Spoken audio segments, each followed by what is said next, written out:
जय हिंद। कैसे हैं आप सभी। स्वागत है आपका अपना यूट्यूब चैनल ज्ञानशाला में। दोस्तों, हमारा जो चैनल है वो ज्ञान फॉर एग्ज़ाम से ज्ञानशाला हो गया है, क्योंकि बहुत सारे लोग अपना नाम लेने में भूल जा रहे थे। ठीक है, ज्ञान फॉर एग्ज़ाम लंबा नाम था अभी, तो मैंने क्या किया, अब नाम अपना चेंज कर दिया ज्ञानशाला। शाला का मतलब ये जो है अब पढ़ने वाला जो स्थान होता है वो ज्ञान का भंडार जहाँ पे होता है वो इसका अर्थ होता है। ठीक है, तो मैंने नाम बदल दिया। अब आप यूट्यूब पे सर्च भी करोगे ज्ञानशाला लिख करके, या तो फिर इंग्लिश में SHALA लिखोगे तब भी आपका आ जाएगा। और दूसरा वाला मतलब मत निकालना, शाला वाला। ठीक है चलो, तो दोस्तों ये हो गई मस्ती मजाक की बात। अब हम आते हैं अपने पॉइंट पे। तो दोस्तों, जैसा आपको पता है कि हमारा साइंस का सीरीज चल रहा था NCERT साइंस का। NCERT साइंस के अंतर्गत हमने आपसे वादा किया है कि 6 से 10 12 तक की पूरी किताब जो है साइंस की वो हम कवर करेंगे। उसके बाद हम अदर सब्जेक्ट को भी लेंगे, जैसे हिस्ट्री, पॉलिटी, ज्योग्राफी।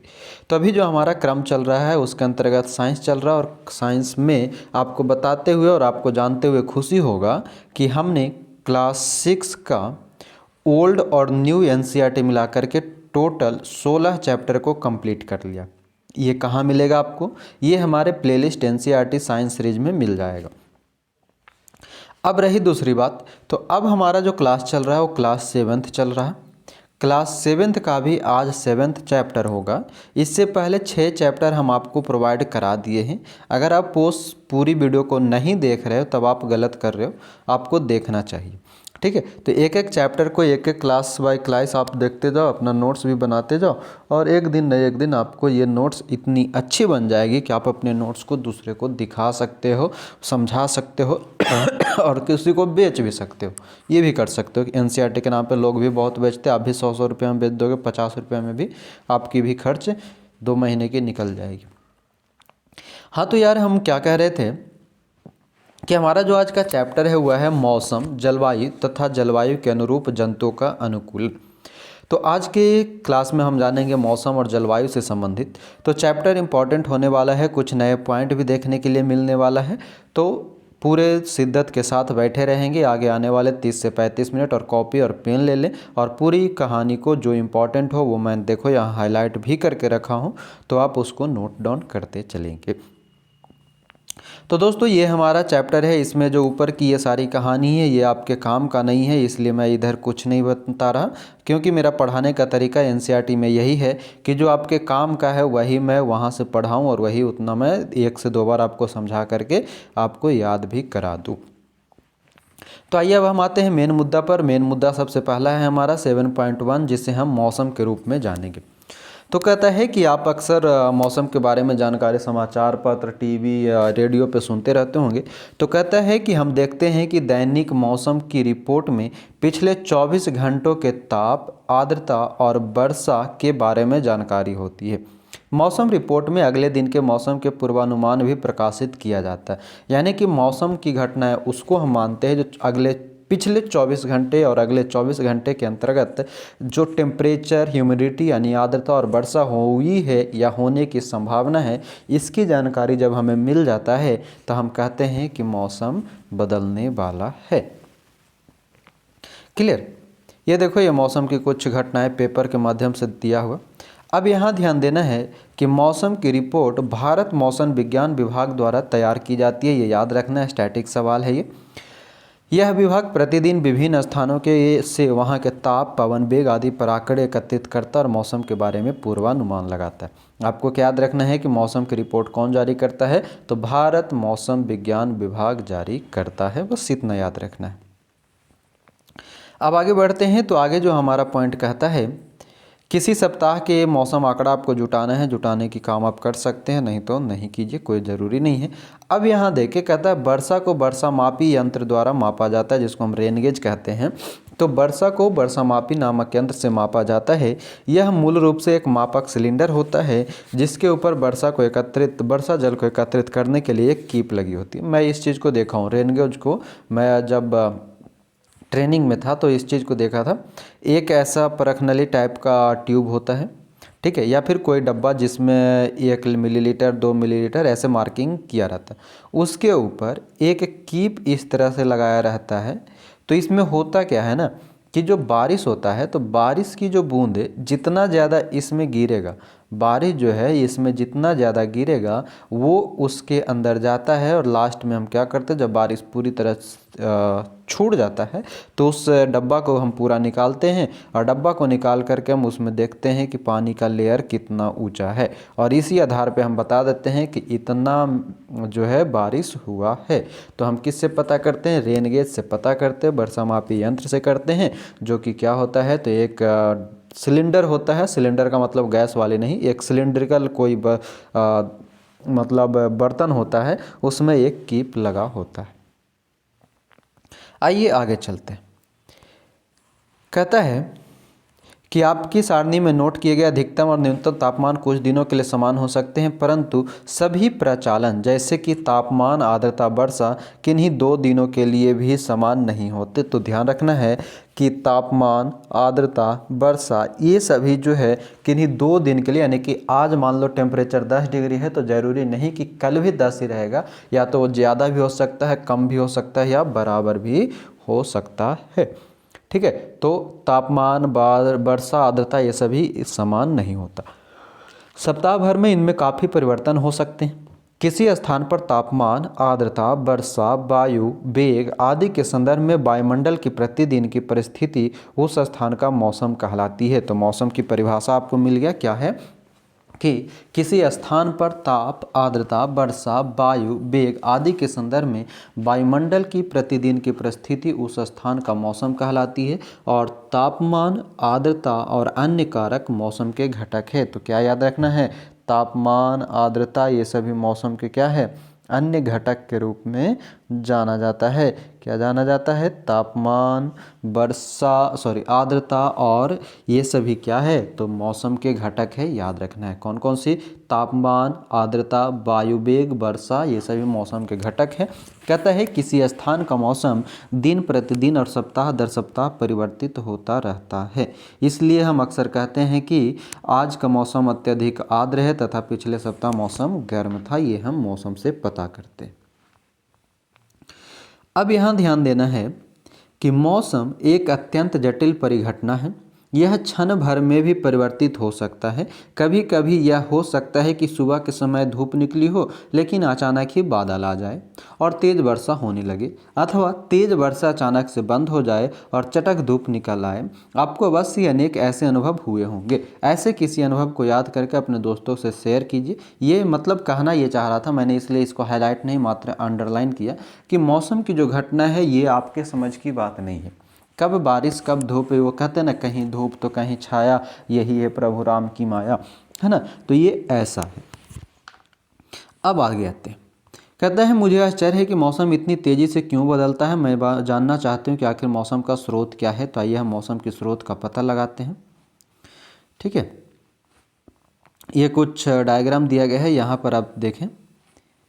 तो कहता है जैसा किसी भी मौसम की रिपोर्ट से स्पष्ट होता है कि अधिकतम और न्यूनतम तापमान को प्रतिदिन रिकॉर्ड किया जाता है। क्या आप जानते हैं कि इस तापमान को कैसे रिकॉर्ड करेंगे? अध्याय 4 में आपने पढ़ा था कि इस कार्य के लिए विशेष तापमापी होते जिन्हें अधिकतम न्यूनतम तापमापी कहते हैं। चैप्टर 4 जो था, चैप्टर 4 के अंतर्गत हम लोगों ने इसके बारे में पढ़ा था, अधिकतम न्यूनतम तापमापी। ये सवाल पूछा हुआ भी है, मैक्सिमम मिनिमम थर्मोमीटर। ठीक है, क्योंकि वहाँ पर हमने ताप वगैरह के बारे में पढ़ा था, जिसमें हमने थर्मामीटर की चर्चा किया था, जिसमें कि 35 से 42 डिग्री ये जो हमारा थर्मामीटर होता है मानव टेम्परेचर मापने के लिए, उसकी रेंज होती है ना। तो वहीं पर एक और थर्मामीटर के बारे में हम पढ़े थे, अधिकतम न्यूनतम तापमापी। ये याद रखना है। अधिकतम न्यूनतम तापमापी क्या करता है, तो ये मौसम के रिपोर्ट को तैयार करता है जो विशेष तापमान को मापता है। ठीक है, तो ये याद रखना, ये एक तरह का उपकरण है। अधिकतम न्यूनतम तापमापी एक तरह का उपकरण है।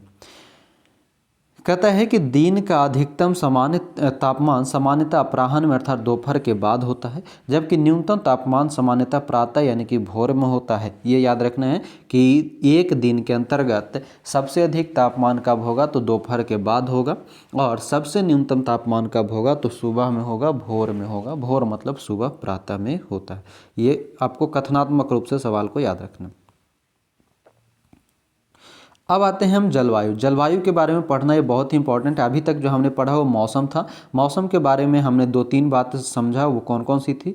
एक हमने समझा कि मौसम जो है 24 घंटे के अंदर जो भी परिवर्तन होता रहता है वही होता है, ताप, आर्द्रता और वर्षा के अनुसार मापा जाता है। मौसम की रिपोर्ट कौन जारी करता है, तो भारत मौसम विज्ञान विभाग जारी करता है। वर्षा को मापने के लिए हम वर्षा मापी नामक यंत्र यानी कि रेनगेज का प्रयोग करते हैं। और मौसम क्या कहलाता है, तो किसी स्थान पर तापमान, वर्षा, वायु वेग, आर्द्रता ये सभी से जो प्रतिदिन परिवर्तन होता रहता है वही मौसम कहलाता है। मौसम का घटक में तापमान, आर्द्रता, वायु वेग, वर्षा ये सभी को हम रखते हैं। यही इतना हमको जानना था। और मौसम जो है जटिल प्रक्रिया है जो कि कभी भी बदल सकता है। और मौसम की विशेष प्रक्रिया को जानने के लिए विशेष तापमापी का प्रयोग करते हैं जो कि अधिकतम न्यूनतम तापमापी के रूप में होता है। क्लियर। अब हम पढ़ेंगे जलवायु। जलवायु को थोड़ा ध्यान से समझेंगे क्योंकि यहाँ से सवाल अक्सर पूछे जाते हैं। अब कह रहा है कि मौसम विज्ञानी प्रतिदिन मौसम संबंधी आंकड़ों को रिकॉर्ड करते हैं। पिछले अनेक दशकों के मौसम के रिकॉर्ड सुरक्षित रखे गए हैं। इनमें से हमें किसी स्थान के मौसम के पैटर्न का निर्धारण करने में सहायता मिलती है। अब देखें, कहता है किसी स्थान के मौसम की लंबी अवधि जैसे 25 वर्ष में एकत्रित आंकड़ों के आधार पर बना मौसम का पैटर्न उस स्थान की जलवायु कहलाता है। यानी कि लंबी अवधि 25 वर्ष जरूरी नहीं है, किसी भी स्थान के मौसम की लंबी अवधि को आधार मान करके जो मौसम का पैटर्न बनाया जाता है वह जलवायु कहलाता है। यानी कि जलवायु क्या है, तो किसी लंबे समय के लिए किसी एक स्थान या किसी स्थान पर मौसम के बदलते रूप के आधार पर जो पैटर्न निर्धारित किया जाता है वह उस स्थान की जलवायु कहलाता है। जलवायु हमेशा किसी एक स्थान की होती है, ये याद रखना है। क्लियर। मौसम जो है वो भी एक किसी एक स्थान के लिए होता है, वो कभी भी कहीं भी बदल सकता है। और जलवायु भी जो है वो कभी भी कहीं भी किसी एक जगह बदल सकता है। जैसे आपको पता होगा कि अगर आप बिहार में हो तो बिहार में ठंड और गर्मी लगभग लगभग समान होता है। वही आप जम्मू कश्मीर में चले जाओ तो वहाँ ठंड ज़्यादा होता है। वही आप दक्षिण में चले जाओ तमिलनाडु में तो वहाँ गर्मी ज़्यादा होता है। तो वहाँ की मौसम की जलवायु, अपने बिहार की जलवायु, अपने जम्मू कश्मीर की जलवायु, ये सभी क्या है, तो उस स्थान की विशेष जलवायु है जो कि एक आधार मान करके बताया जाता है कि बिहार की जो जलवायु है वो उष्णकटिबंधीय रूप से ठंडी और गर्म दोनों मिश्रित है। जम्मू कश्मीर की जलवायु कैसी है, तो वह शीत जलवायु के रूप में, ठंडी जलवायु के रूप में जाना जाता है। ऐसा होता है। अब हम जानते हैं कि यदि हम पाते हैं कि किसी स्थान का तापमान अधिकांश समय उच्च रहता है तो हम कहते हैं कि उस स्थान की जलवायु गर्म है। यदि इसके अतिरिक्त उस स्थान पर अधिकांश दिनों में भारी वर्षा भी होती है तो हम कह सकते हैं कि उस स्थान की जलवायु गर्म और आर्द्र है। ये ध्यान देना, पॉइंट ये बोला है, ये मतलब एक तरह से ना बच्चों को फंसाने वाली पॉइंट है। क्या कहना ये चाह रहा है कि मान लो कि किसी स्थान का टेम्परेचर अधिक है तो सबको बता देगा कि चलो टेम्परेचर अधिक है तो जलवायु गर्म होगा। लेकिन कह रहा है कि यदि इसके अलावा उसी स्थान पर, जिस स्थान पर टेम्परेचर अधिक है, उसी स्थान पर मान लो किसी दिन भारी वर्षा भी हो रहा है तो हम क्या कहेंगे। अगर मान लेते हैं हम अगर ये चीज़ को नहीं जाने रहते या किसी अनजान व्यक्ति से, किसी अनजान स्टूडेंट से आप पूछोगे, दोस्त से, तो कहेगा कि जहाँ पर भारी बारिश हो रहा है वहाँ पर मौसम ठंडा होगा। नहीं, ये कह रहा है कि अगर कोई स्थान जहाँ पर टेम्परेचर अधिक है तो वहाँ की जलवायु गर्म होगा, और अगर उस स्थान पर अधिकतर दिन वर्षा होते रहे तो भी उस स्थान की जलवायु कैसी होगी, गर्म होगी और आर्द्र होगी। ये पॉइंट याद रखना है। जिस स्थान की टेम्परेचर हमेशा अधिक होता है लेकिन अधिकांश समय बारिश होता रहता है तो वहाँ की जलवायु गर्म और आर्द्र होता है। कैसा होता है, गर्म और आर्द्र होता है। अब आगे बढ़ते हैं। ये सारणी दिया गया है अलग अलग महीनों का, जो कि आपके काम का कुछ नहीं है। यहाँ भी कुछ नहीं है। अब यहाँ देखते हैं। कहता है इस प्रकार के आंकड़े भारत के पश्चिमी क्षेत्रों जैसे राजस्थान के लिए वर्ष के अधिकांश समय औसत तापमान को उच्च दिखाते हैं, लेकिन सर्दियों में जो सिर्फ कुछ माह के लिए होती है तापमान काफ़ी कम होता है। इस क्षेत्र में वर्षा बहुत कम होता है। ठीक है, तो ये राजस्थान के बारे में चर्चा किया है कि पश्चिमी क्षेत्र जैसे राजस्थान की बात करें तो वहाँ पर अधिकांश समय औसत तापमान उच्च होता है और सर्दियों में कुछ महीने के लिए तापमान काफ़ी कम हो जाता है। उसी तरह से आगे कह रहा है कि बहुत कम वर्षा होती है, ये किसी मरुस्थलीय जलवायु के लक्षण है। यहाँ जलवायु गर्म और शुष्क होती है। तो ये ध्यान रखना, मरुस्थलीय जलवायु की में जो होता है वो कैसा होता है, गर्म और शुष्क। मरुस्थलीय जलवायु कैसा होता है, गर्म और शुष्क होता है। उत्तर पूर्वी भारत में वर्ष के अधिकांश भाग में वर्षा होती है, इसलिए हम कह सकते हैं कि उत्तर पूर्व की जलवायु कैसी है, आर्द्र है। तो ये दोनों पॉइंट याद रखना है। क्या क्या याद रखेंगे, पहला तो कि पश्चिम भारत, कौन सी, पश्चिम भारत, जहाँ पे से हम राजस्थान का एग्जाम्पल माने थे, देख लो पश्चिमी क्षेत्र या पश्चिम भारत, जहाँ से हमने राजस्थान को माना एग्जाम्पल के रूप में। तो राजस्थान जहाँ पर मरुस्थल भी होता है, तो मरुस्थल के अंतर्गत जो मरुस्थलीय जलवायु होता है वो कैसा होता है, गर्म और शुष्क होता है। मरुस्थलीय जलवायु गर्म और शुष्क होता है। जबकि उत्तर पूर्व कहने का मतलब है हमारा बिहार वगैरह और ऊपर का जो 7 सिस्टर वाली जो है बंगाल वगैरह, ये सभी को हम उत्तर पूर्व राज्यों के रूप में मानते हैं। तो यहाँ पर क्या होता है, अधिकांश समय वर्षा होता रहता है। मुख्य रूप से उत्तर पूर्व के अंतर्गत 7 सिस्टर को ही हम रखते हैं। तो हमारा भी राज्य जो है उत्तर पूर्व के ही अंतर्गत आता है, लेकिन मुख्य रूप से पूर्वोत्तर राज्य के रूप में 7 सिस्टर। तो यहाँ कह रहा है कि उत्तर पूर्वी भारत के अधिकांश भाग में अधिकांश समय वर्षा होता रहता है, इसलिए उत्तर पूर्व की जलवायु कैसी है, जलवायु आर्द्र होती है। कैसा होता है, जलवायु आर्द्र होता है। याद रहेगा ये सारे पॉइंट। हमने यहाँ से क्या क्या जाना जलवायु के बारे में, जलवायु के बारे में हमने ये जाना कि ये जो है प्रतिदिन किसी एक स्थान की लंबी अवधि के डाटा को जब एकत्र करते हैं तो जलवायु कहलाता है। भारत के पश्चिमी क्षेत्र में जो राजस्थान वगैरह है वहाँ पर तापमान उच्च होता है और ठंडों में बहुत कम हो जाता है। इस कारण से मरुस्थलीय जलवायु कैसी होती है, गर्म और शुष्क होता है, जबकि उत्तर पूर्व की जलवायु आर्द्र होता है। इतना याद रखना है। अब हमारा 7.3 है जलवायु और अनुकूलन। जलवायु और अनुकूलन कहने का मतलब ये है कि इसमें जंतु से संबंधित हम बात पढ़ेंगे और जंतु जो है वो किस जलवायु में कैसे अपने आप को मेंटेन करता है इसके बारे में जानना। कहता है अपनी कक्षा 6 की विज्ञान की पुस्तक के अध्याय 9 में, अब देखो कक्षा 6 जाइए और अध्याय 9 को पढ़िए आप। मात्र 20 से 25 मिनट का ये वीडियो है, ज़्यादा नहीं है, मैंने छोटे शॉर्ट में इसको हाईलाइट करके पढ़ाया है, आप जाके उसको पढ़ सकते हो। तो कह रहा है कि अध्याय 9 में दी गई अनुकूलन की परिभाषा को याद कीजिए। कहता है अनुकूलन कि वे सभी गुण और लक्षण जो जंतु को उनके परिवेश में से अनुकूलन में सहायक होते हैं विकास की प्रक्रिया का परिणाम है।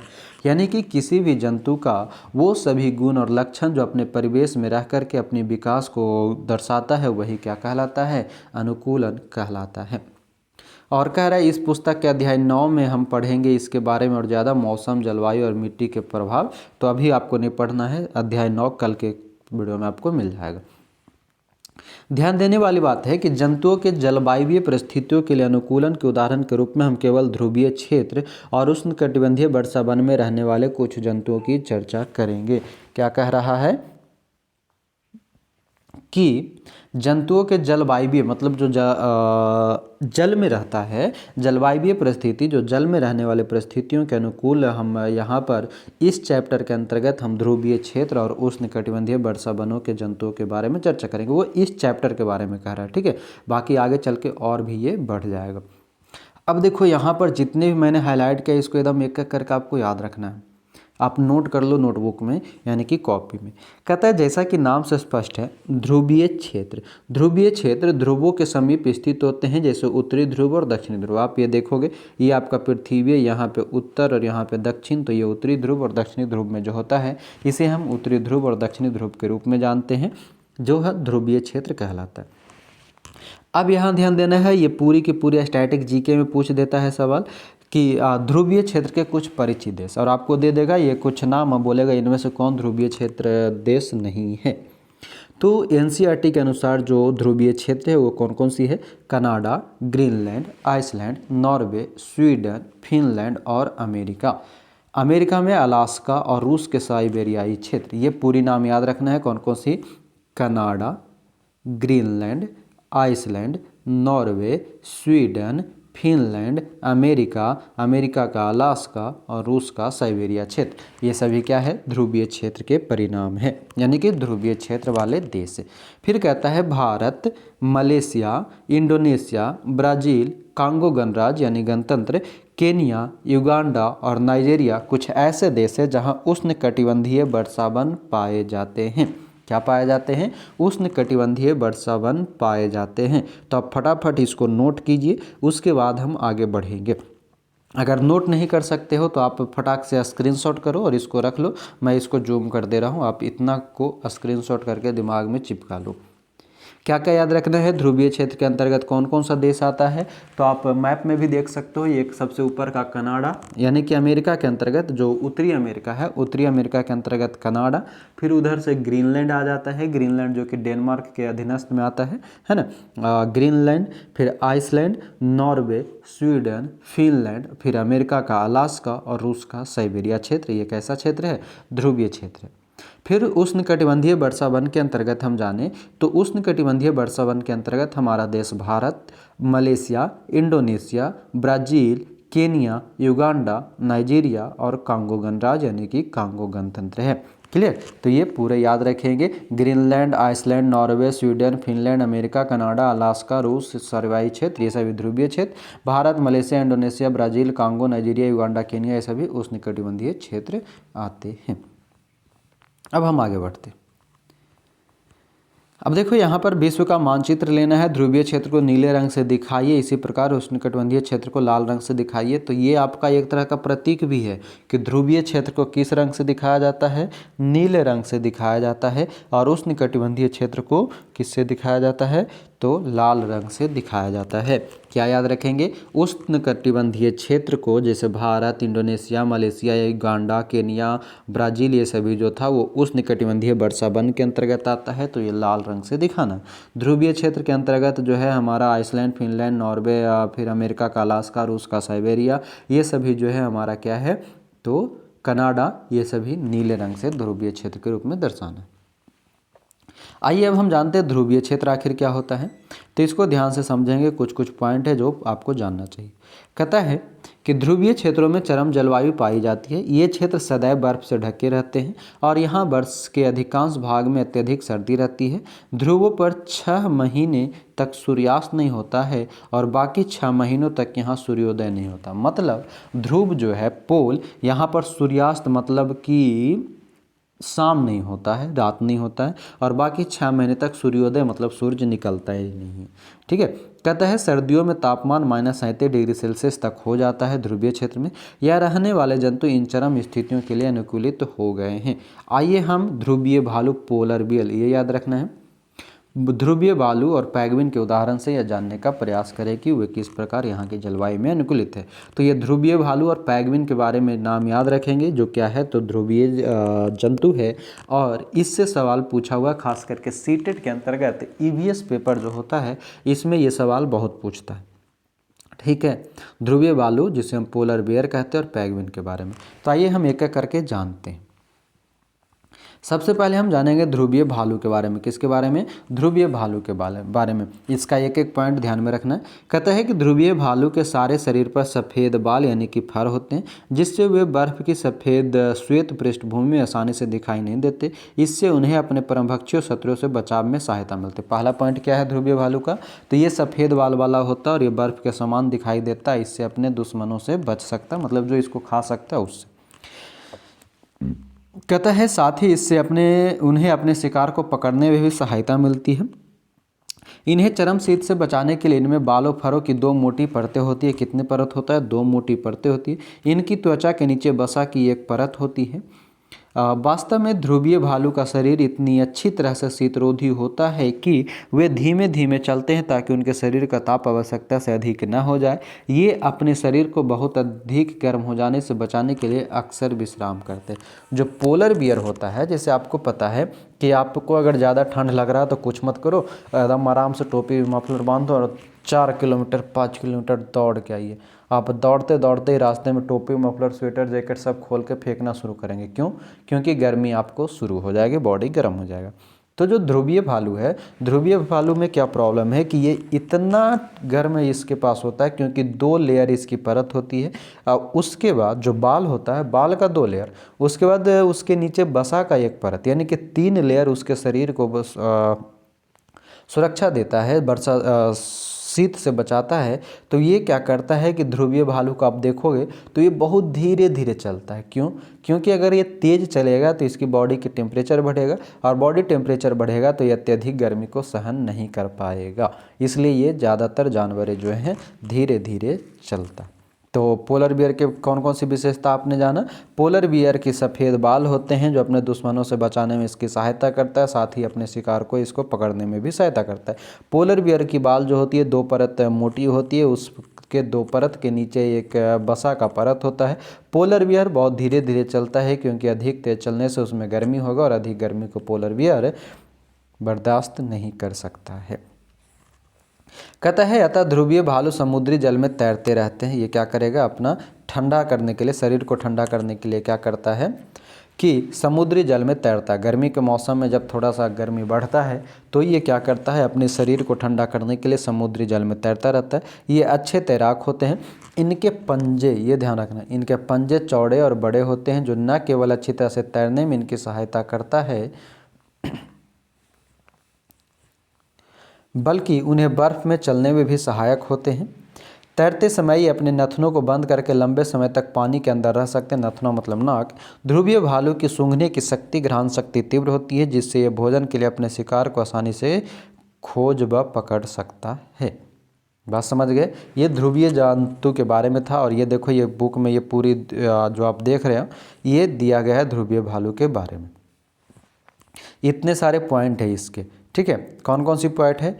तो कहता है कि इसकी त्वचा के नीचे बसा की एक परत होती है, इसका शरीर शीतरोधी होता है और इसे गर्म रखता है। यह सर्द मौसम में भी इसे गर्म रखता है। इसके शरीर पर बालों की 2 मोटी परतें होती है जो इसको सर्द मौसम में गर्म रखता है। सफ़ेद बालों के कारण सफ़ेद बर्फ़ की पृष्ठभूमि से आसानी से दिखाई नहीं देता, इससे इसके परभक्षी और शिकार आसानी से देख नहीं पाते। फिर कहता है कि इसमें सूंघने की शक्ति, घ्राण शक्ति तीव्र होती है। यह भालू को अपने शिकार को ढूंढने व पकड़ने में मदद करता है। इसके नखर यानी कि नाखून मुड़े और लंबे और पैने होते हैं, जिससे यह बर्फ़ पर आसानी से चल सकता है। तो ये अलग अलग इसका 1, 2, फिर 3, फिर 4 और ये 5, इसकी 5 विशेषता आप एक बार फिर से इसको देख लेंगे। आगे बढ़ते। कहता है ध्रुवीय क्षेत्र का यह अन्य परिचित जंतु पैंगुइन है। ये कौन है? पैंगुइन है। देखो, लैला मजनू वाली झुंड में हमेशा ये ज़्यादातर 2 ही लोग दिखता है, ठीक है। तो कहता है ध्रुवीय क्षेत्र का एक अन्य परिचित जंतु जो है पैंगुइन है। ये भी सफ़ेद श्वेत होते हैं और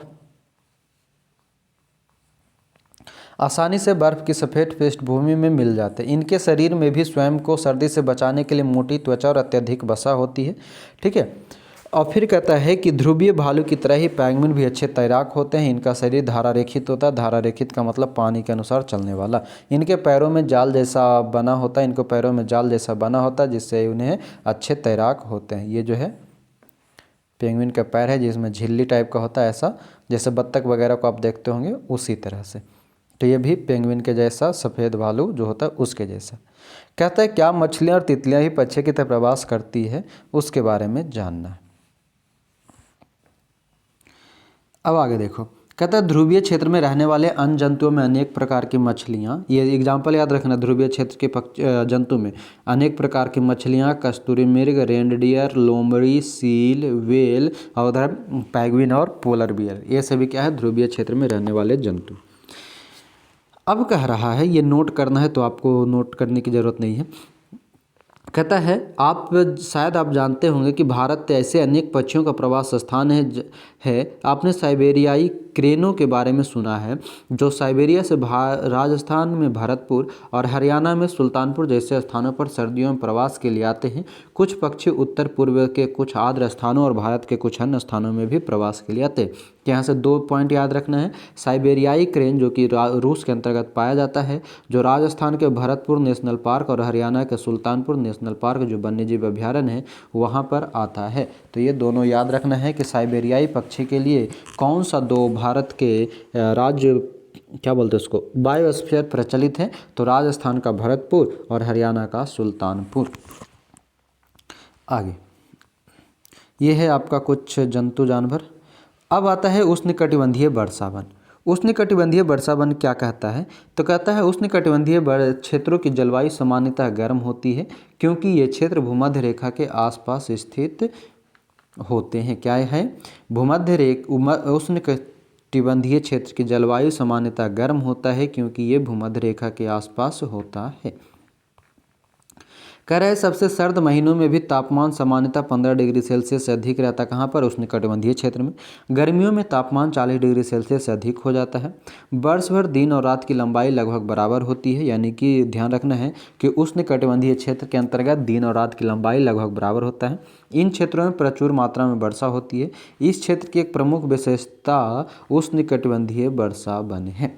उष्णकटिबंधीय वर्षा वन कहाँ पाया जाता है? तो उष्णकटिबंधीय क्षेत्र में पाया जाता है। उष्णकटिबंधीय क्षेत्र हम किसको कहते हैं? तो भूमध्य रेखा के आसपास के क्षेत्र को हम उष्णकटिबंधीय क्षेत्र कहते हैं। कहता है उष्णकटिबंधीय वर्षा वन भारत में पश्चिमी घाटों और असम में पाए जाते। तो ये बिल्कुल पूरी तरह से आपको याद रखना है कि भारत के अंतर्गत उष्णकटिबंधीय क्षेत्र कहाँ पर? तो पश्चिमी घाट के अंतर्गत गुजरात, महाराष्ट्र, गोवा, केरल, कर्नाटक, ये वाले जो क्षेत्र होता है इसको हम पश्चिमी घाट के रूप में रखते हैं। तो कहता है पश्चिमी घाट और असम में उष्णकटिबंधीय वर्षा वन पाए जाते हैं। ये डायरेक्टली आपसे सवाल पूछा जाता है। इसके अतिरिक्त ऐसे वन दक्षिण पूर्व एशिया, मध्य अमेरिका और मध्य अफ्रीका में भी पाए जाते हैं। कौन? उष्णकटिबंधीय वर्षा वन वाले जो होते हैं ये दक्षिण पूर्व एशिया, मध्य अमेरिका, मध्य अफ्रीका, भारत के अंतर्गत पश्चिमी घाट और असम में पाए जाते हैं। सतत गर्मी और वर्षा के कारण इस क्षेत्र में विभिन्न प्रकार के पादप और जंतु पाए जाते हैं। वर्षा वनों में पाए जाने वाले प्रमुख जंतुओं में बंदर, कपी यानी कि एप्स, गुरिल्ला, चीता, हाथी, तेंदुआ, छिपकली, सांप, पक्षी, ये सभी कहाँ पे पाया जाता है? तो उष्णकटिबंधीय क्षेत्र में पाया जाता है। यहाँ से सवाल पूछ देता है कि निम्न में से कौन सा उष्णकटिबंधीय वर्षा वन के जंतु नहीं है? ये सभी ऑप्शन दे देगा और ऊपर से एक दे देगा आपको, मान लीजिए पेंगुइन। कौन दे देगा? पेंगुइन। आपको दे देगा कौन सी? तो पोलर बियर। तो आप मार सकते हैं कि जो पेंगुइन, पोलर बियर, ये सभी जो है वो कैसा है? ध्रुवीय क्षेत्र के जंतु होते। आइए अब हम आगे जानते हैं। कहता है चूंकि जंतुओं की जनसंख्या अधिक होती है अतः उनमें भोजन और आश्रय के लिए सघन प्रतिस्पर्धा होती है। ये ध्यान रखना है, जंतुओं के बीच में सघन प्रतिस्पर्धा मतलब कठोर कंपटीशन होता है। अनेक जंतु वृक्षों पर रहने के लिए अनुकूलित होते हैं। लाल नेत्रों वाले मेढक के पैर के तलवे चिपचिपे होते हैं जिन्हें उन वृक्षों पर चढ़ने में सहायता करती है जिन पर वे रहते हैं। ये देखो, ये लाल नेत्र वाला मेढक है, यानी कि ये ध्यान रखना है कि पेड़ों पर रहने वाले मेढक कौन सा है? तो लाल नेत्र वाला मेढक है जो कहाँ रहता है? पेड़ पर। कहता है वृक्षों पर रहने में सहायता के लिए बंदरों की लंबी पूंछ होती है जो शाखाओं को पकड़ने में सहायता करता है। ठीक है, यह न्यू वर्ल्ड मंकी बंदर है, न्यू वर्ल्ड मंकी है मतलब। आगे कहता है कि टूकन नामक पक्षी क्या है कि मतलब अनुकूलन के अंतर्गत हम पढ़ रहे हैं कि टूकन नामक पक्षी की लंबी बड़ी चोंच होती है जिसकी सहायता से वह ऐसी शाखाओं में लगे फलों तक पहुंच सकता है जो बहुत कमज़ोर होती है और उसका भार नहीं सह सकती। ये सभी सीटेट में बहुत सवाल पूछता है टूकन पक्षी के बारे में। ये देखो, ये टूकन पक्षी है, ठीक है, जो क्या करता है, ये भी टूकन क्या है पूछ देगा आपको कि टूकन क्या है। तो टूकन एक तरह की पक्षी है जिसकी लंबी चोंच होती है। अब आगे देखें, कहता है उष्णकटिबंधीय वर्षा वन उष्णकटिबंधीय वनों में पाए जाने वाले अनेक जंतुओं में सूंघने की संवेदनशील शक्ति, तीव्र दृष्टि, मोटी त्वचा और ऐसे रंग की त्वचा होती है जो उन्हें आसपास के क्षेत्र के साथ मिलकर छद्मावरण करने में सहायक होती है। छद्मावरण का मतलब छिपने में, वो अपना रंग वगैरह बदल करके वो अपने शिकारी को देखते ही अपना रंग बदल लेता है। छद्मावरण करने में सहायक होती है और उनकी परभक्षियों से रक्षा करती है, मतलब ये अपने कलर के साथ चीटिंग करता है, बदल लेता है कभी भी किसी तरह से। उदाहरण के लिए बिलाव परिवार के जंतुओं शेर और चीता में मोटी खाल होती है तथा उनकी सुनने की शक्ति संवेदनशील होती है, मतलब शेर, चीता ये सभी जो है वो बहुत तेज सुनता। और शेर और चीता किस परिवार का जंतु है? तो बिलाव परिवार यानी कि बिल्ली परिवार के अंतर्गत नहीं कहते, कैट फैमिली, जैसे बिग कैट बोलते हैं ना, बिग कैट के अंतर्गत शेर, चीता, टाइगर ये सभी आता है, तो यही बिलाव फैमिली के अंतर्गत आता है शेर और चीता। ये देखिए लॉयन टेल्ड लंगूर है, यानी कि मंकी है, मतलब शेर के समान उसका पूंछ होता है, ठीक ना। और इसको मैं डेली देखता हूँ, मैं जहाँ पर हूँ अभी वहाँ पर बंदरों की तो मत पूछो, बंदर और लंगूर जो है इतना है इतना है इतना है कि हद से ज़्यादा है, कहना ही मुश्किल है। ठीक है, बहुत परेशान करता है, कभी किचन में घुस जाएगा, कभी आके रोटी छीन लेगा, किसी को रास्ते चलते धक्का मार देता है। धक्का मारने का मतलब वो बंदर उछल के उस पर चढ़ जाता है। अब कहता है कि लॉयन टेल्ड लंगूर, जिसे दाढ़ी वाला एप भी कहते हैं, एप मतलब मंकी, तो दाढ़ी वाला एमपी या लॉयन टेल्ड लंगूर पश्चिमी घाट के वर्षा वनों में पाया जाता है। ये याद रखना है, लॉयन टेल्ड लंगूर पश्चिमी घाट के वर्षा वनों में पाया जाता है। अब इसकी क्या है कि इसकी सबसे प्रमुख व्यवस्था इसकी चांदी जैसे सफ़ेद श्वेत आयाल है, मतलब बाल है, जो सिर के चारों ओर गालों और चिंबुक टोड़ी तक रहती है। यह वृक्षों पर आसानी से चढ़ जाता है और अपने जीवन का अधिकांश समय वृक्षों पर ही व्यतीत करता है। लॉयन टेल्ड लंगूर समय वृक्ष पर ज़्यादा बिताता है। यह मुख्यतः फल खाता है, बीज, कोमल पत्ती, तने, पुष्प और कलियां भी खाता है। लॉयन टेल्ड लंगूर वृक्षों की छाल में वास करने वाले कीटों की तलाश में रहता है। चूंकि ये लंगूर वृक्षों पर पर्याप्त भोजन जुटा पाने में समर्थ होता है, अतः वे भूमि पर यदाकदा ही आते हैं। तो ओवरऑल यहाँ से ये याद रखना लॉयन टेल्ड लंगूर से कि पश्चिमी घाट में पाया जाता है और ये जो है ज़्यादातर फल फूल ये सभी खाता है। अब आता है भारतीय उष्णकटिबंधीय वर्षा का एक अन्य परिचित जंतु है हाथी। हाथी के बारे में क्या कहता है, तो हाथी अनेक प्रकार के वर्षावनों की परिस्थितियों के लिए अनुकूलित हो गए हैं। इनकी सूंड को ध्यान से देखिए, जिसका उपयोग वह नाक के रूप में करता है। सूंड का उपयोग हाथी किसमें, नाक के रूप में करता है। लंबी सूंड से इसकी सूंघने की शक्ति बहुत अच्छी हो जाती है। हाथी द्वारा सूंड का उपयोग भोजन को उठाने के लिए भी किया जाता है। यद्यपि इसके बाह्य दंत, जिसे रद्द कहते हैं, ध्यान रखना है, हाथी के बाहरी दांत को हम रद्द कहते हैं, हाथी के बाहरी दांत को रद्द कहते हैं, वास्तव में रूपांतरित दांत होते हैं। रद्द जो है बाहरी दांत, वो कैसा दांत है, रूपांतरित दांत है।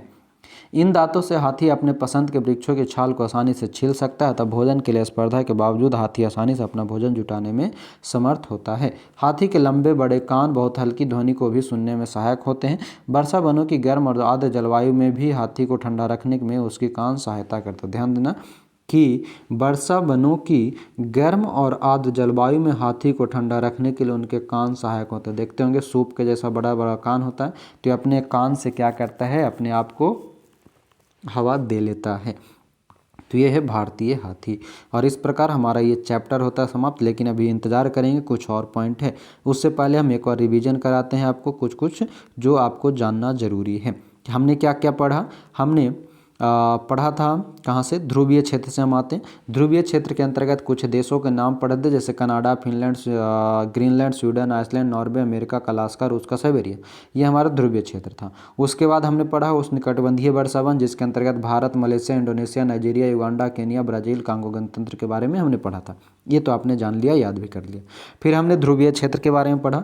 ध्रुवीय क्षेत्र के अंतर्गत हमने पोलर बियर और पेंगुइन का उदाहरण लिया। पोलर बियर ध्रुवीय भालू जो है सफ़ेद होता है, इसमें दो परत उसके क्या बोलते हैं बाल होते हैं, एक परत बसा होता है, ठीक है। उसके बाद जो है हमने पढ़ा था किसके बारे में, पेंगुइन के बारे में। और पेंगुइन जो है यह भी ध्रुवीय जंतु होता है, पेंगुइन में भी सेम ध्रुवीय भालू के जैसा ही सारा कुछ होता है। उसके बाद हमने ध्रुवीय क्षेत्र के कुछ जंतुओं के नाम पढ़े, जिसमें मछली, कस्तूरी मृग, रेंडियर, लोमड़ी, सील, व्हेल, ये सभी पढ़ा। उसके बाद हमने प्रवासी पक्षियों के रूप में साइबेरियाई क्रेन के लिए राजस्थान का भरतपुर और हरियाणा का सुल्तानपुर वन्यजीव अभ्यारण्य के बारे में पढ़ा।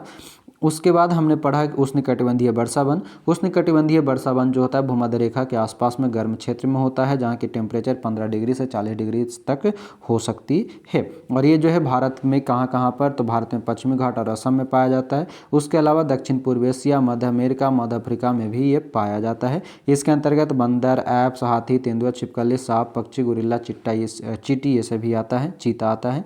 उसके बाद हमने अनुकूलन के रूप में लाल नेत्र वाले पौधे मेढक को पढ़ा, जो वृक्षों पर चढ़ने में सहायक होता है, ये यानी कि वृक्ष पर रहता है। फिर हमने लंबे पूंछ वाली बंदर के बारे में पढ़ा, न्यू वर्ल्ड मंकी के बारे में। फिर हमने एक नया पढ़ा टूकन नामक पक्षी के बारे में, जो कि क्या है, तो अनुकूलन के अनुसार अपने आप को ढाल लेता है। उसके बाद हम उष्णकटिबंधीय वनों में पाए जाने वाले अनेक जंतुओं के बारे में पढ़ा, जिसमें बिलाव परिवार के शेर और चीता के भी बारे में पढ़ा। उसके बाद हमने ये लॉयन टेल्ड लंगूर के बारे में पढ़ा, जो कि पश्चिमी घाट के वर्षा वनों में पाया जाता है। उसके बाद हमने पढ़ा हाथी के बारे में। हाथी जो है उष्णकटिबंधीय वर्षा वनों के अंतर्गत पाया जाता है। इसमें जो दांत होता है बाहरी दांत, उसको रद्द कहते हैं, और रद्द जो है इसकी रूपांतरित दांत के रूप में जाना जाता है। ये अपने आप को ठंडा और गर्मी रखने के लिए कान से सहायता करता है। ये पूरी थी कहानी अपना ध्रुवीय क्षेत्र और उष्णकटिबंधीय वर्षावन का। अब है हमारा प्रमुख शब्द जो हमने इस चैप्टर के अंतर्गत पढ़ा, अनुकूलन पढ़ा। अनुकूलन क्या था, तो जो हम क्या करते हैं, जहाँ पर अपने आप को ढाल सकते हैं उसको हम अनुकूलन कहते हैं। जलवायु जो कि विशेष मौसम मतलब लंबे समय की अवधि के किसी स्थान में जो बदलाव होता है वो मौसम के घटक के अंतर्गत तापमान, आर्द्रता, वर्षा, वायु ये सभी होता है। आर्द्रता आप जानते हैं, अधिकतम तापमान, ये हमने पढ़ा। प्रवास पढ़ा, जो एक अपने प्रमुख घर को छोड़ करके किसी अन्य जगह पर जाता है उसे हम प्रवास कहते हैं। न्यूनतम तापमान पढ़ा। ध्रुवीय क्षेत्र जो पृथ्वी के दो क्षेत्र उत्तरी और दक्षिणी ध्रुव पर होता है।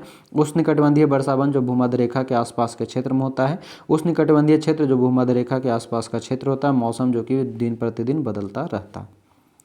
अब आपने ये पूरी तरह से यहाँ क्या सीखा उसको एक बार जानना है।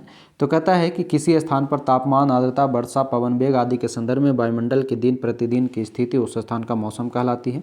मौसम सामान्यतः किन्हीं 2 दिन अथवा सप्ताह दर सप्ताह समान नहीं होता। दिन का अधिकतम तापमान सामान्यतः अपराह्न, दोपहर, बाद में, जबकि न्यूनतम तापमान प्रातः भोर में होता है। वर्ष भर सूर्योदय और सूर्यास्त का समय भी परिवर्तित होता रहता है। मौसम के सभी परिवर्तन सूर्य से संचालित होते हैं, ये याद रखना है। दीर्घ अवधि जैसे 25 वर्षों के लिए जो मौसम के आधार तैयार होते हैं उसे हम जलवायु कहते हैं। उष्णकटिबंधीय और ध्रुवीय क्षेत्र पृथ्वी के दो ऐसे क्षेत्र है जहाँ की चरम जलवायु परिस्थितियाँ होती हैं, मतलब ध्रुवीय क्षेत्र और उष्णकटिबंधीय क्षेत्र में जलवायु परिस्थितियाँ सर्वाधिक होता है। जंतु उन परिस्थितियों के अनुकूलित होते हैं जिनमें वह वास करते हैं। ध्रुवीय क्षेत्रों में वर्ष भर बहुत सर्दी रहती है। ध्रुवियों में वर्षा के 6 महीने तक सूर्यास्त नहीं होता और शेष 6 महीने में सूर्योदय नहीं होता। ध्रुवीय जंतु क्षेत्र के जंतु कुछ विशेष गुणों के कारण, जैसे शरीर पर सफ़ेद फर, सूंघने की तीव्र शक्ति, त्वचा के नीचे वसा की परत, तैरने और चलने की चौड़े और लंबे नख, ये सभी उसको सर्द जलवायु के अनुसार अनुकूलित करता है। अत्यधिक मौसम से बचने के लिए प्रवास एक अन्य साधन है। अनुकूल जलवायु परिस्थितियों के कारण उष्णकटिबंधीय वर्षा वनों में पादप और जंतुओं की विशाल संख्या पाई जाती है। कहाँ पे? उष्णकटिबंधीय वर्षा वनों में सबसे ज़्यादा पाया जाता है। उष्णकटिबंधीय वर्षा वनों में जंतु इस प्रकार अनुकूलित होते हैं कि उन्हें अन्य प्रकार के जंतुओं से भिन्न भोजन और आश्रय की आवश्यकता होती है ताकि उन्हें परस्पर स्पर्धा कम से कम हो। उष्णकटिबंधीय वर्षा वनों में रहने वाले जंतुओं के कुछ अनुकूलनों में वृक्षों पर आवास, मजबूत पुच्छ का विकास, लंबी और विशाल चोंच, चटक रंग, तीखे पैटर्न या प्रतिरूप, तीव्र स्वर ध्वनि, तेज आवाज़, फलों का आहार, सुनने की संवेदनशील शक्ति, तीव्र दृष्टि, मोटी त्वचा, परभक्षियों से बचने के लिए छद्मावरण की क्षमता, ये सभी उष्णकटिबंधीय वर्षा वनों के जंतुओं में पाया जाता है। ये है अब आपका आवास, जैसे देखो अभ्यास। दीर्घ अवधि के मौसम का औसत क्या कहलाता है? जलवायु कहलाता है। किसी स्थान पर बहुत कम वर्षा होती है और उस स्थान का तापमान वर्ष भर उच्च रहता है, उस स्थान की जलवायु जो होती है, देखो तापमान वर्ष भर उच्च रहता है, बहुत कम वर्षा होता है, तो जलवायु कैसा होगा? गर्म और शुष्क होगा। चरम जलवायु परिस्थितियों वाले पृथ्वी के 2 क्षेत्र, एक ध्रुवीय क्षेत्र और एक उष्णकटिबंधीय क्षेत्र होता है। फिर निम्नलिखित के जलवायु पर बात कीजिए। जम्मू कश्मीर में ज़्यादा शीत होगा, केरल में गर्मी होगा, राजस्थान में मिश्रित होगा, उत्तर पूर्व भारत में ठंड के रूप में दोनों मिक्स होता है। क्या है इधर, तो कुछ वैसा है नहीं। अब यहाँ है, क्या आप जानते? कहता है वर्षावन पृथ्वी की सतह के लगभग 6% भाग को घेरे। वर्षावन पृथ्वी की सतह के लगभग 6% वर्षावन यानी कि उष्णकटिबंधीय वर्षावन, ठीक है, 6% भाग पे है। फिर भी इनमें पृथ्वी के आधे से अधिक जंतु, पादप और लगभग 2/3 पुष्पीय पादपों की किस्में पाई जाती है। यानी कि सबसे ज़्यादा पेड़ पौधे और विभिन्नताएं जो पाई जाती है उष्णकटिबंधीय वर्षावन में पाया जाता है। कहता है हालांकि इस क्षेत्र के जीवों के बारे में हमें अभी भी पूर्ण जानकारी नहीं है। मतलब यहाँ इतनी ज़्यादा जीव जंतु पाए जाते हैं कि यहाँ हमें पूरी जानकारी हमारे वैज्ञानिक जुटा नहीं पाए। अब ऊपर में थोड़ा सा एक बॉक्स छूट गया था, उसको देख लेते हैं। क्या आप जानते हैं इसके बारे में? तो कहता है कि कुछ प्रवासी पक्षी अपने आवास की चरम जलवायु परिस्थितियों से बचने के लिए 15,000 किलोमीटर तक की यात्रा करते हैं। सामान्यतः ये अधिक ऊंचाई पर उड़ान भरते हैं जहां वायु प्रवाह उड़ान में सहायक होते हैं। इस आश्चर्य की ऊंचाई की शीत स्थितियां उनके उड़ान पेशियों द्वारा उत्पन्न ऊष्मा का विसरण आसानी से कर लेती है। लेकिन आश्चर्य की बात है कि प्रवासी पक्षी वर्ष दर वर्ष एक ही स्थान पर कैसे आते रहते हैं, यह एक रहस्य है। ऐसा लगता है कि इन पक्षियों में दिशा का सहज बोध होता है और ये जानते हैं कि किस दिशा में उड़ना है। मार्गदर्शन के लिए संभवतः कुछ भू चिन्हों लैंडमार्क का उपयोग करते हैं। संभवतः अनेक पक्षियों को दिन में सूर्य और रात्रि में तारों से मार्गदर्शन मिलता है। इसके भी कुछ प्रमाण है कि पक्षी दिशा का पता लगाने के लिए पृथ्वी के चुंबकीय क्षेत्र का उपयोग करते हैं। याद रखना है कि पक्षी दिशा का पता लगाने के लिए पृथ्वी के चुंबकीय क्षेत्र का उपयोग करते हैं। केवल पक्षी ऐसे जंतु नहीं है जो प्रवास करते हैं, अनेक स्तनधारी जीव, अनेक प्रकार की मछलियाँ और कीट भी अधिक अनुकूलन जलवायु की तलाश के लिए मौसमी रूप में प्रवास करते हैं। तो ये था क्या आप जानते हैं। और इसी के साथ आपका पूरा ये चैप्टर होता है समाप्त, जो कि क्या है, चैप्टर नंबर 7 है, जिसके अंतर्गत हमने जाना मौसम, जलवायु और जलवायु के अनुकूल जंतुओं के बारे में। तो ये सेशन कैसा लगा आप हमें ज़रूर बताएंगे, और वीडियो को ज़्यादा से ज़्यादा लोगों तक शेयर करेंगे। लोग आप शेयर नहीं करते, नए नए मेंबर को आप नहीं जोड़ रहे, तो बुरा लगता है। थोड़ा बहुत नए नए लोग को लाते रहिए, ठीक है। तो क्या करना है, अब मिलते हैं। अब चैप्टर नंबर 8 आज ही आपको शाम शाम तक मिल जाएगा। तो चैप्टर नंबर 8 के साथ अभी के लिए आपका बहुत बहुत धन्यवाद। पढ़ते रहें, पढ़ाते रहें, खाते रहें, खिलाते रहें, घूमते रहें, घुमाते रहें, खेलते रहें, खिलाते रहें, लेकिन सबसे बड़ी बात पढ़ते रहें। अभी के लिए जय हिंद।